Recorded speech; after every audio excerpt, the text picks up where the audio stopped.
Bueno, empezamos entonces hoy con la primera sesión virtual previsto por la situación de la pandemia que tenemos, el problema del coronavirus. Es así que nos vamos a enfocar más en temas teóricos, no vamos a hacer mucho énfasis en la práctica, esto lo vamos a retomar más adelante. Entonces hoy arrancamos con el capítulo 1, Introducción a la bioquímica, bases celulares. Bueno, manera de introducción, vamos a hablar un poco del término bioquímica. Bioquímica, bueno, es un término que involucra dos palabras, ¿no? Bio, derivado de biología, que hace referencia a la vida, química, al estudio de la materia. La bioquímica como tal es una ciencia que ha surgido gracias al aporte de dos ciencias madres, la química y la biología. La química aportando todos los conocimientos que se tenían y que se tienen hasta el momento referente a la materia, así como sus transformaciones, y la biología haciendo énfasis en la parte de la unidad estructural, fisiológica y genética básica de todo organismo, que es la célula. De tal manera que la bioquímica ha ido evolucionando como ciencia tomando en cuenta todos los conceptos que aportaban ambas ciencias madres. Darle un concepto a bioquímica se lo puede realizar tomando en cuenta su origen etimológico, vale decir los dos términos bios, vida, chemie, haciendo referencia a la química, la materia. Es así que el término más simple y etimológico de bioquímica sería una ciencia que se encarga de estudiar la química de la vida. Pero este concepto ha ido evolucionando de tal manera que ahora, para darle un concepto más estructurado, más técnico, se deben tomar en cuenta tres términos, ¿no? Biomoléculas, reacciones y procesos. De tal manera que el nuevo concepto acuñado a la bioquímica resulta ser ciencia que se encarga de estudiar las biomoléculas, las reacciones en las cuales participan y los procesos que se llevan a cabo al interior de una célula con la finalidad de mantener la homeostasis o equilibrio celular. Para estudiar a la bioquímica, pues esta se ha dividido en tres partes y es de esta manera que lo vamos a estudiar acá en la asignatura. Una primera haciendo referencia a la parte estructural, donde se va a hacer énfasis a estudiar todas las biomoléculas. Una segunda parte referida a todas las reacciones y cambios, ¿no? Hablamos de la bioquímica metabólica. Y un tercero ya donde se va a involucrar la parte aplicada, donde estos conceptos pues los vamos a aplicar en otras ciencias, en otras áreas, ¿no? Que en el caso de ustedes llegan a ser asignaturas de cursos superiores. Solamente por mencionar fisiología, microbiología, farmacología, nutrición, epidemiología y los diferentes tipos de enfermería, ¿no? Médico quirúrgico, etcétera. Entonces, estas asignaturas pues van a tomar conceptos de bioquímica para poder aplicarlos en su desarrollo. Es así que podemos justificar que bioquímica llega a ser pues una asignatura troncal en cualquier carrera eh, que involucre la formación de recursos humanos en el área salud, ¿no? Así que nutrición, vamos a llevar bioquímica, en enfermería lo propio, medicina lo llevan en segundo año, odontología lo propio, entonces pues es una ciencia, una asignatura base para el entendimiento de la complejidad de un organismo, ¿no? Bien, entonces empezamos a revisar lo que corresponde a bases celulares. Como lo habíamos mencionado, pues se va a estudiar todo lo que ocurre a nivel molecular y químico dentro de la célula. Por lo tanto, tenemos que arrancar desde ahí, que será una célula. No, pero antes de hablar del concepto de célula, tenemos que mencionar que la vida como tal ha evolucionado a partir de un ancestro común, una célula primigenia, una célula madre, llamémosla así, que ha evolucionado de tal manera que ha podido dar origen a las diferentes formas de vida que conocemos hoy en día. Entonces, toda la vida como tal la podemos nosotros clasificar en tres dominios importantes, las que tienen acá: bacteria, arcaea o archaea y el dominio eucaria. Las dos primeras, bacteria y archaea, pues se conocen como organismos procariotas, células simples. En cambio, el tercer dominio, eucaria, se la conoce como células eucariotas, organismos eucariotas o células complejas. Vale acá aclarar que esa diferencia entre simple y complejo solamente llega a ser desde un punto de vista estructural, como lo vamos a ver más adelante, y no así fisiológico. Acá justamente podemos ver la diferencia a la cual hacía mención, ¿no? Una célula procariota, si bien se la considera una célula simple, sencilla, pues esto en comparación con la célula eucariota solamente hace referencia a la composición estructural, a las partes que contienen, ya que desde el punto de vista fisiológico, genético, pues son igual de complejas ambas. Incluso yo me animaría a decir que las células procariotas son mucho más complejas desde esa perspectiva en relación a una célula eucariota. ¿Cuál es el concepto de célula? Una célula, pues, es la unidad estructural, fisiológica, genética básica de todo organismo. Entonces empecemos revisando las partes de una célula procariota. Empezamos mencionando la envoltura celular, ¿no? La parte más externa de la célula procariota. Está compuesto por tres partes, ¿no? Mencionemos la membrana celular, la pared celular y la cápsula. La membrana celular es tal vez la capa más interna, la que está en contacto con el citoplasma. La membrana celular procariota está compuesto por lípidos de membrana y proteínas de membrana, siendo estas últimas las más abundantes. Alrededor del 70% de la composición de una membrana procariota son pues proteínas. Entre las principales funciones que cumple la membrana, pues llega a ser la generación de energía a través del transporte de electrones y la fosforilación oxidativa. Pero además permite el intercambio de moléculas entre el medio intracelular con el medio periplásmico, ¿no? Ya sea con la pared celular o ya sea con el exterior. La segunda capa se denomina pared celular. Acá hacer mención que sí, los organismos procariotas contienen pared celular, pero solo algunos pueden contener cápsula. Entonces la pared celular en algunos casos llega a ser la capa más externa y en otros una capa intermedia. La pared celular es una barrera protectora que tienen estos organismos y que de acuerdo a su composición se ha promovido una forma de tinción denominada Gram y de la cual ha surgido una clasificación. Así que tenemos las bacterias gram negativas y gram positivas. La diferencia molecular radica en su composición.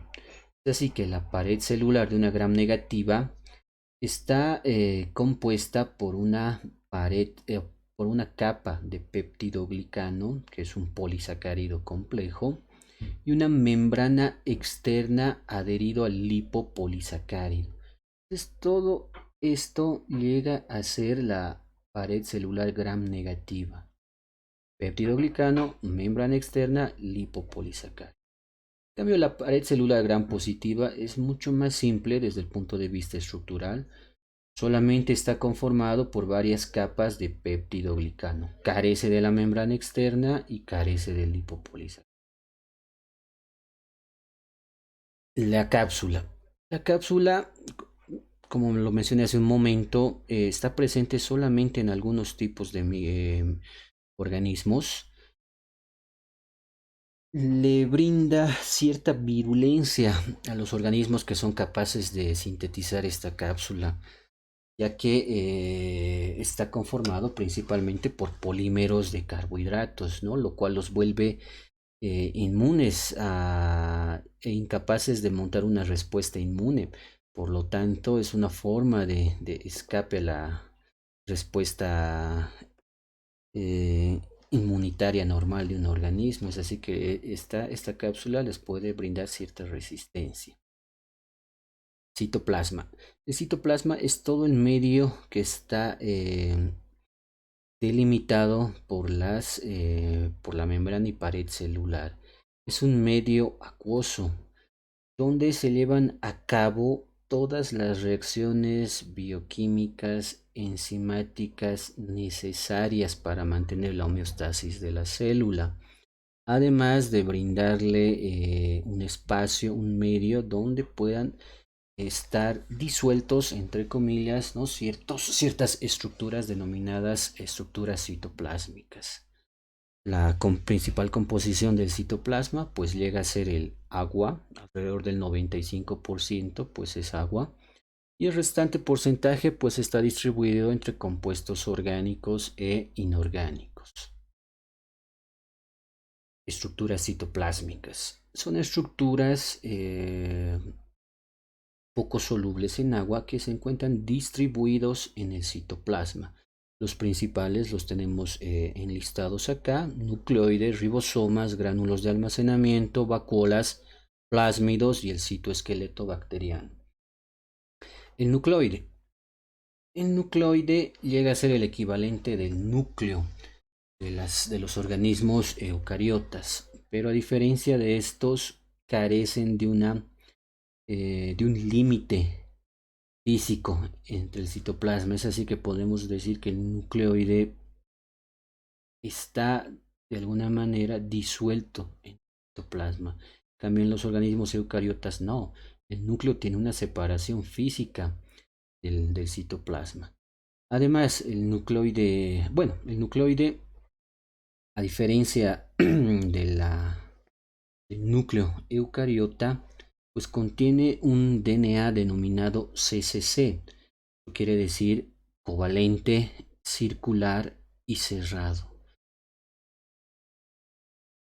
Todo el DNA, el material genético de una célula procariota, pues está distribuido a manera de un solo cromosoma. Los ribosomas. Los ribosomas son pequeñas estructuras distribuidas a lo largo del citoplasma. Los ribosomas tienen como función principal la síntesis de proteínas. Estructuralmente hablando, están compuestas por proteínas y ácido ribonucleico. Luego tenemos gránulos de almacenamiento que también pueden estar distribuidos a lo largo del citoplasma. Se encargan de almacenar ciertos nutrientes necesarios para la célula, vale decir glucógeno u otros compuestos orgánicos, o también pueden ser de naturaleza inorgánica. Vacuolas. Las vacuolas usualmente son formas de almacenamiento de gases que están distribuidos a lo largo también del citoplasma. Los plásmidos llegan a ser estructuras extracromosomales. ¿Qué quiere decir esto? Que se encuentran fuera del núcleo. Al igual que el nucleoide, pues también contiene material genético. En el nucleoide vamos a encontrar el material genético necesario para pues la regulación de toda la célula.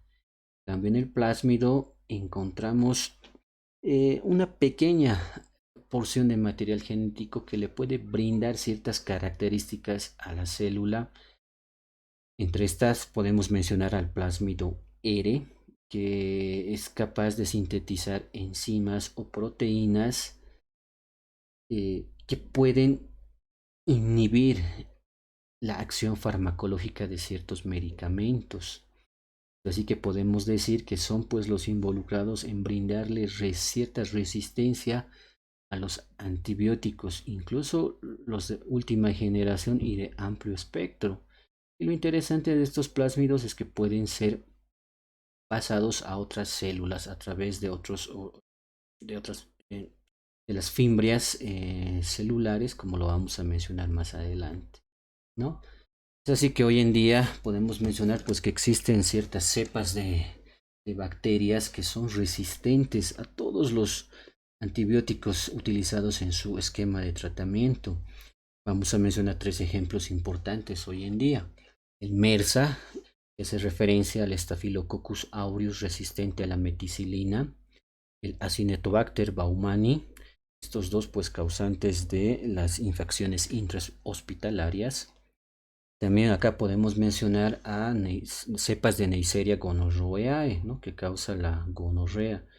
Hoy en día también se han descrito casos de gonorrea que pues ya son intratables, ¿no? Lastimosamente por el uso irracional que se le ha dado a los antibióticos se ha generado la resistencia en estos microorganismos. Acá también mencionamos y hablamos del citoesqueleto bacteriano. Últimamente se ha empezado a describir la presencia de ciertas proteínas embebidas en el citoplasma que se encargan de y participan en darle la forma final a la célula. Entre estas proteínas, pues podemos mencionar estas tres que tenemos acá.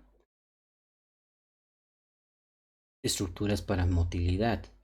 Motilidad hace referencia al movimiento. Tenemos dos tipos de estructuras importantes, los flagelos y las fimbrias. Ambas estructuras pues son de naturaleza proteica, eso quiere decir que están conformados por proteínas. La diferencia entre ellos es que los flagelos son de mayor longitud y tienen mayor movimiento. En cambio las fimbrias o también denominados cilios pues son de menor longitud y están distribuidos a lo largo de toda la célula, ¿no? Hace un momento les hablaba de los plásmidos. Existen fimbrias especializadas que no participan tanto en la motilidad, sino en una conjugación celular. ¿Qué quiere decir eso? En la unión de dos células bacterianas. ¿Para qué les sirve a las bacterias esta unión, esta fusión? Gracias a estas fimbrias especializadas denominadas pilis sexuales, pues pueden transmitir el plásmido de una célula donadora a otra célula receptora y de esta manera pues otorgarle la resistencia que tiene esta célula a una que inicialmente no la tenía. En función de la distribución de los flagelos, pues se pueden clasificar las células de estas cuatro maneras, ¿no? Monótricas, anfítricas, lofótricas y perítricas. Células eucariotas animales. Bueno, en la bioquímica que nosotros vamos a revisar, si bien vamos a hablar de células eucariotas, vamos a hacer énfasis en las células animales, ya que el objeto de estudio pues de esta asignatura llega a ser el ser humano. El ser humano está conformado por células de naturaleza animal. Entonces el énfasis que le vamos a dar es desde esa perspectiva y es así que no vamos a considerar a las células vegetales. Las partes de una célula eucariota tenemos la membrana, el citoplasma, las organelas celulares, las inclusiones y el citoesqueleto. Empecemos pues hablando de la membrana celular. La membrana celular es una estructura supramolecular. Está conformado por tres biomoléculas importantes. Lo que tenemos acá en amarillo llegan a ser los lípidos o fosfolípidos de membrana distribuidos a manera de una bicapa. Acá lo que tenemos en color rojo llegan a ser las proteínas de membrana que pueden tener una distribución de manera integral o a manera periférica.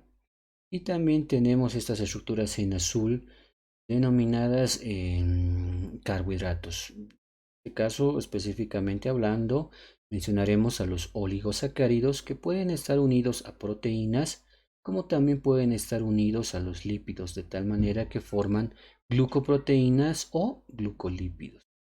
¿Cuáles son las funciones de la membrana celular? pues tenemos un capítulo íntegro donde vamos a revisarlos. Solamente por mencionar algunos, ¿no? Actúan a manera de una barrera semipermeable, permiten el intercambio de nutrientes entre el medio interno o líquido intracelular con el medio externo o líquido extracelular. Participan en la unión celular o adhesión celular. Pueden actuar como marcadores antigénicos y junto con el citoesqueleto pueden brindarle la forma a la célula. El citoplasma. El citoplasma es todo el medio acuoso que está delimitado por la membrana celular. Como ya lo habíamos mencionado hace un momento en el caso de los procariotas, en los eucariotas también es el medio donde se llevan a cabo todas las reacciones necesarias para mantener la homeostasis celular o equilibrio, ¿no? Vale decir, reacciones enzimáticas, reacciones químicas, además donde están a manera de suspensión todas las organelas inclusiones celulares. Las organelas celulares. Las más importantes: núcleo, retículo endoplásmico, aparato de Golgi, mitocondrias y lisosomas. El núcleo tal vez es la estructura más llamativa, más prominente de una célula eucariota. A diferencia del nucleoide bacteriano, pues está separado físicamente del citoplasma.